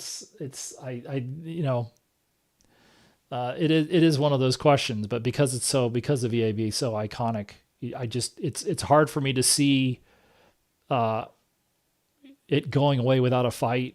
Even if it's like, again, if nobody's using it, what do can the government afford to just keep that there if nobody uses it? So, because SpaceX is building their own integration facilities, that big, that gigabay that they're building down the road. They already have their own pad. They have different ConOps. So they're stacking starships at the pad. I guess they could I'm sure that they would be willing to use that land. But they're also building facilities at Pad 37. So would you be able to use that facility, or what happens if the VAB becomes available after you've finished your own integration facilities? Do you need it, or again, if they took over that land, would you demolish the structure and then build a gigabay on the land? That's, again. So yeah, those are the types of things that you could have that type of discussion for a long time. So,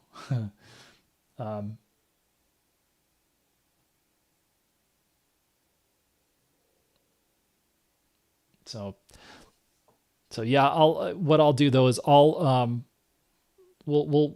keep an eye on the live streams from NSF, NASA Spaceflight, their Space Coast Live.